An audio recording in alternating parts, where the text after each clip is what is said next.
यहाँ कोई शादी नहीं होगी। उठाओ ये सब सामान, हटाओ, अंदर करो। अगर एक भी चीज को हाथ लगाया ना तो मैं हाथ तोड़ दूंगी। इसको हाथ लगा सकती हो तुम, मुझे तुम हाथ नहीं लगा सकती। देखती हूँ मैं क्या करती हो। ये मेरा घर है, यहाँ वो ही होगा जो मैं चाहती। हटो यहाँ से दूर। What is wrong with you? हम लोग कितनी मुश्किल से जिंदगी की तरफ बढ़ रहे थे, तुम फिर हमें तकलीफ पहुंचाने का प्लान कर रही हो। ये सब तमाशा लगाने का और हमारे जख्मों पर नमक छिड़कने की क्या जरूरत थी तुम्हें? ऐसी कौन सी ख्वाहिश है मेरी? मैं सिर्फ ये चाहती हूँ कि मेरी रुखसती मेरे बाप के घर से हो। यहाँ से रुखसत होने का मतलब समझती हो तुम? कि मेरी बहन पल पल जिएगी और पल पल मरेगी, यही चाहती हो तुम?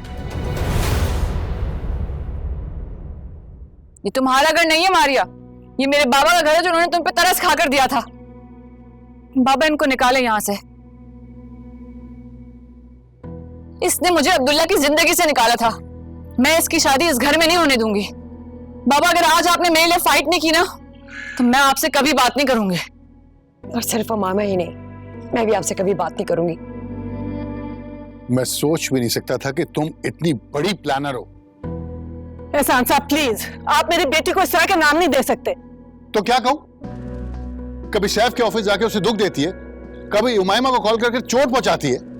अगर रजिया आपा ने शादी के कार्ड्स बांट ही दिए थे तो इसे क्या जरूरत थी कि अलग अलग जाकर इतला दे सबको? शायद उसे अभी भी ये आस हो कि सैफ और उमाइमा उसके कजिन्स हैं। बस समीना बस, मेरा सब्र मत आजमाओ और अपनी बेटी को लेकर मेरे घर से चली जाओ। आपका घर नहीं, मेरा घर। ये मेरे पहले शौहर के नाम है। देखो, मैं तुम्हें अपने बच्चों के दिलों से खेलने नहीं दूंगा। और मैं आपको अपनी बेटी की ख्वाहिशों को रोने नहीं दूंगी। समीना, ये मत भूलो कि मैं तुम्हारा शौहर हूं और मैं तुम्हें कह रहा हूं।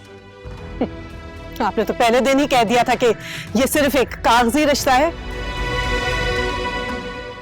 और मुझे इससे ज्यादा कोई तवक्को नहीं होनी चाहिए। तो फिर आज आपको कैसे याद आ गया कि आप मेरे शौहर हैं? समीना, मैं तुम्हें तलाक भी दे सकता हूं।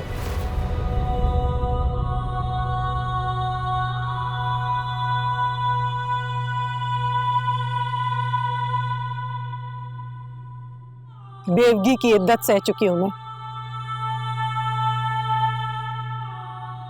तलाक की इद्दत भी गुजार लूंगी।